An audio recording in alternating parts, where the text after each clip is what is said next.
अभी मैंने क्या किया, एज्यूम्ड मीन मेथड से मैंने मीन फाइंड किया। अब मुझे किस मेथड से फाइंड करना है, स्टेप डेविएशन मेथड से। डायरेक्ट मेथड को भी मैंने फाइंड कर लिया, एज्यूम्ड मीन मेथड को भी फाइंड कर लिया। अब हम किस में चल रहे हैं, स्टेप डेविएशन में। ध्यान रहे किस डिस्ट्रीब्यूशन का मैं फाइंड कर रहा हूं मीन, तो डिस्क्रीट फ्रीक्वेंसी डिस्ट्रीब्यूशन का। डिस्क्रीट फ्रीक्वेंसी डिस्ट्रीब्यूशन का मैं मीन फाइंड कर रहा हूं। और इसके तीन मेथड्स होते हैं, एक होता है डायरेक्ट मेथड, दूसरा होता है step deviation direct method, second होता है शॉर्टकट मेथड, और थर्ड होता है स्टेप डेविएशन मेथड। अब हम किस पर में चल रहे हैं, स्टेप डेविएशन मेथड पर में चल रहे हैं। तो स्टेप डेविएशन का फॉर्मूला क्या होता है, स्टेप डेविएशन का फॉर्मूला होता है x bar equal to a plus h into sigma f u upon में n।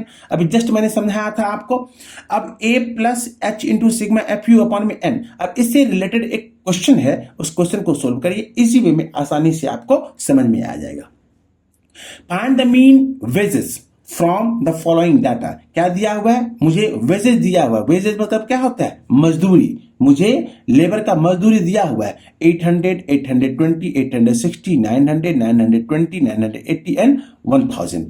नंबर ऑफ वर्कर्स कितना है, 7, 14, 19, 25, 20, 10 एंड 5। अब इस टाइप के क्वेश्चन को हम कैसे सोल्व करेंगे, तो इस टाइप के क्वेश्चन को सोल्व करने के लिए सबसे पहले मुझे क्या निकालना पड़ेगा, सबसे पहले मुझे ये निकालना पड़ेगा कि इसको हम कैसे सोल्व करें। तो सोल्व करने का मतलब ये हुआ कि एज्यूम्ड मीन मेथड से जो हम अभी जस्ट मैंने फाइंड किया है, उसमें मैंने क्या लिया था, ए लिया था। अब ए लेने के बाद मतलब उसमें उसका डाटा अलग था, तो मैंने उस डाटा को अलग तरीके से बनाया। अब यहां पर दिया हुआ है कि find the mean wages the following data. सबसे पहले चलते हैं हम सॉल्यूशन की ओर बढ़ते हैं। तो क्या निकालेंगे, डाटा लिखेंगे टेबुलर फॉर्म में। तो ये हो जाएगा एक्स, ये हो गया एफ फ्रीक्वेंसी, ये हो जाएगा डी डेविएशन, एक्स माइनस ए, फिर उसके बाद क्या निकल जाएगा you, unified x minus A upon में कितना एच, और लास्ट में क्या निकालते हैं हम एफ यू निकालते हैं।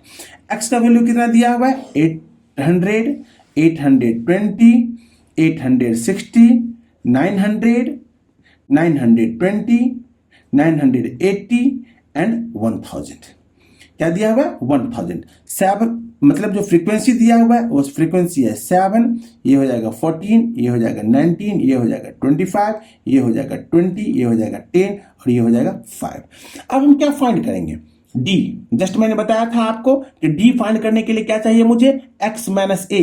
एक्स का वैल्यू मतलब क्या हो गया, मुझे क्लास का वैल्यू दिया हुआ है और ए का वैल्यू क्या करना होगा, मुझे फाइंड करना होगा। तो ए का वैल्यू, अब देखिए डाटा को काउंट करते हैं, डाटा किसके फॉर्म में दिया हुआ है 1 2 3 4 5 6 7। 7 का मतलब क्या हो गया, ऑड नंबर। जस्ट मैं क्या करता हूं कि ऊपर से 3 डाटा को मैंने क्या किया, छोड़ दिया, नीचे से भी क्या किया, मैंने 3 डाटा को छोड़ दिया। और ये जो 900 है ना, इस 900 को हम क्या लेट कर लेंगे, ए लेट कर लेंगे। इट मीन्स क्या लेट कर लिया, एज्यूम कर लिया। अब आप एक चीज देखो, एज्यूम्ड मीन तो मैंने फाइंड कर लिया 900, और एच का वैल्यू क्या होता है, एच का वैल्यू जस्ट मैंने समझाया था कि जो कॉमन वैल्यू होता है, एच का मतलब क्या हो गया, कॉमन वैल्यू। तो वो कॉमन वैल्यू आप क्या देख रहे हो, कॉमन वैल्यू में देख रहा हूं 800, 820 का गैप, यहाँ पे 40 का गैप, फिर यहाँ पे 40 का गैप, यहाँ पे फिर 20 का गैप। इट मीन्स एच का वैल्यू, तो मैं ए का वैल्यू ले लूंगा 900 और एच का वैल्यू मैं क्या ले लूंगा, एच का मतलब हो गया 20। अब देखो तो डी का वैल्यू क्या निकलेगा, एक्स माइनस ए। 800 में से 900 माइनस हो जाएगा, कितना बचेगा, माइनस 100। 820 में से 900 हो जाएगा माइनस, तो माइनस 80। 860 में से 900 माइनस हो जाएगा तो माइनस 40। फिर उसके बाद 900 में से 900 चला जाएगा तो 0। 920 में से 900 चला जाएगा तो प्लस 20। फिर 980 में से 900 माइनस हो जाएगा तो प्लस 60। और फिर इसी तरह 1000 में से 900 चला जाएगा तो प्लस 100। मुझे निकल गया क्या, डी का वैल्यू निकल गया। डी का मतलब क्या होता है, डेविएशन निकल गया। और यूनिफाइड यू का वैल्यू फाइंड करने के लिए मतलब डेविएशन एक्स माइनस ए को हम किससे डिवाइड कर दें, एच से डिवाइड कर दें, कॉमन वैल्यू से डिवाइड कर दें। तो माइनस 100 को 20 से डिवाइड कर देंगे, कितना आंसर आ जाएगा, माइनस 5। माइनस 6 माइनस 20 से तो माइनस 5, यहाँ पर में कितना हो जाएगा 25 जा। अब यहाँ पर माइनस 80 को 20 से डिवाइड करेंगे तो माइनस 4। माइनस 40 को डिवाइड करेंगे तो माइनस 2। फिर क्या हो जाएगा ये 0, फिर ये प्लस 1। 20 को 20 से ये प्लस कितना हो जाएगा, प्लस 23 जा 60, और ये हो जाएगा 25 जा कितना 100। अब एफ यू का वैल्यू जब हम फाइंड करेंगे तो एफ का वैल्यू मुझे कितना दिया हुआ है 7 और यहाँ पे यू का वैल्यू कितना हो जाएगा -5।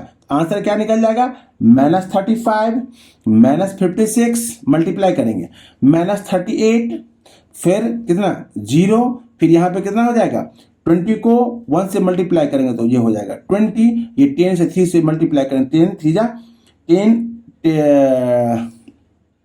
60 है तो कितना आ जाएगा 10 3 जा ये 1480 900 में से 80 माइनस होगा, सॉरी 980 में से 900 माइनस हो जाएगा तो हो जाएगा ये 80 और 80 हो जाएगा तो कितना आ जाएगा +4 और +4 को 10 से मल्टीप्लाई करेंगे कितना आ जाएगा +40 और 5 को 5 से मल्टीप्लाई करेंगे कितना आ जाएगा 25। तो मैं क्या देखता हूं कि सिग्मा एफ यू का जो वैल्यू होगा वह हो जाएगा -44। जब आप वर्किंग करोगे तब पता आपको चल जाएगा कि इसका वैल्यू कितना हो जाएगा -44 और n का जो वैल्यू निकला हुआ है यहाँ पे n का वैल्यू कितना निकल गया 100। अब मुझे क्या फाइंड करना है मीन फाइंड करना है किस मेथड से स्टेप डेविएशन मेथड से। इसका फॉर्मूला क्या होता है x bar equal to a plus h into sigma f u upon में n, यही फॉर्मूला होता है। a का वैल्यू कितना मैंने लेट किया है 900 प्लस h का वैल्यू कितना निकला है मैंने फाइंड किया था h का वैल्यू मैंने फाइंड किया था 20 और a का वैल्यू कितना लिखा था मैंने 900, मैंने इसको पहले ही ऊपर में मेंशन कर दिया है और इनटू सिग्मा एफ यू का वैल्यू कितना है -44 अपॉन में n का वैल्यू कितना दिया हुआ है 100। अब आप एक चीज देखो इसका जब वर्किंग करेंगे ना तो 21 जा 20 25 जा 100 तो आंसर क्या आ जाएगा 900 अब प्लस माइनस -44 अपॉन में 5 क्या हो जाएगा आंसर 900 -44 अपॉन 5 का वैल्यू कितना आ जाएगा 8.80। इसका आंसर निकल जाएगा कितना आंसर निकलेगा ₹891.2। ये क्या हो जाएगा मीन वेजेस हो जाएगा। क्या निकल गया मीन वेज इक्वल टू कितना निकल जाएगा ₹891.2। ये क्या निकल गया ये निकल गया मीन लेबर्स का मतलब वर्कर्स का और उसका वेजेस का, वेजेस मतलब उसकी मजदूरी का किस मेथड से स्टेप डेविएशन मेथड से। अब कौन सा सीरीज है तो डिस्क्रीट फ्रीक्वेंसी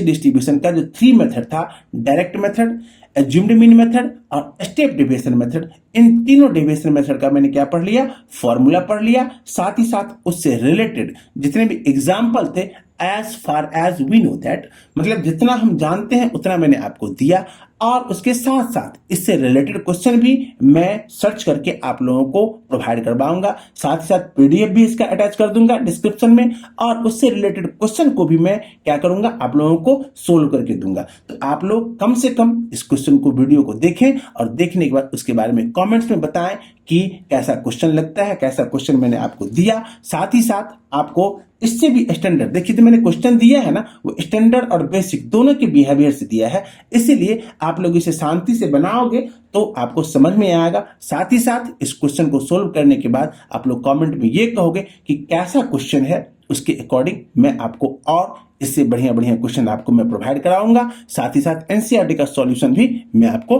दूंगा। चलिए ठीक है।